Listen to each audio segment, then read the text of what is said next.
நண்பர்களே, தோழர்களே, அனைவருக்கும் வணக்கம். இன்று நாடு முழுக்க தீபாவளி திருநாள் கொண்டாடி கொண்டிருக்கிறார்கள். பல்வேறு புராண கதைகளின்படி வட மாநிலங்களில் நாடு இந்தியா முழுக்க கொண்டாடி கொண்டிருந்தாலும் தமிழ்நாட்டில் ஏன் தீபாவளி கொண்டாடப்பட வேண்டும், அதை கொண்டாடுவதற்கான காரணம் என்ன என்று பார்த்தால், நரகாசுரனை வதம் செய்ததற்காக கொண்டாடப்பட்டதுதான் தீபாவளி என்று சொல்கிறார்கள். மேலோட்டமாக சிறு வயதிலிருந்து நான் இதை கேள்விப்பட்டிருக்கிறேன்.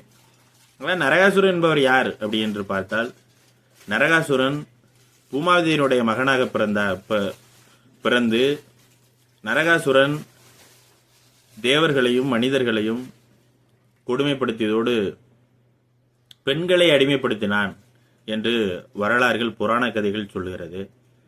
இதனால் நரகாசுரனை கிருஷ்ணரும் சத்யபாமாவும் இணைந்து அமாவாசை நாளில் அவரை வதம் செய்ததாகவும் கொன்றதற்காக கொண்டாடப்படுகிறது தான் தீபாவளி என்று சொல்லப்படுகிறது. எது எப்படியோ, நாங்கள்லாம் 90களில் பிறந்தவர்கள். பள்ளிக்கு ஒரு வாரம் காலையிலும் பள்ளிக்கு செல்லும் போது பலகாரம் கிடைக்கும். பள்ளிக்கு சென்று திரும்பியவுடன் ஒரு வாரத்திற்கு வீட்டில் பலகாரம் இருக்கும் என்று எண்ணி, பள்ளிக்கு தீபாவளி வந்தால் ஒரு வாரத்திற்கு பலகாரம் கிடைக்கும் என்று நாங்கள்லாம் தீபாவளியை கொண்டாடியவர்கள். 50 ரூபாய்க்கும் 25 ரூபாய்க்கும் வெடிகள் வாங்கி வெடித்தவர்கள்.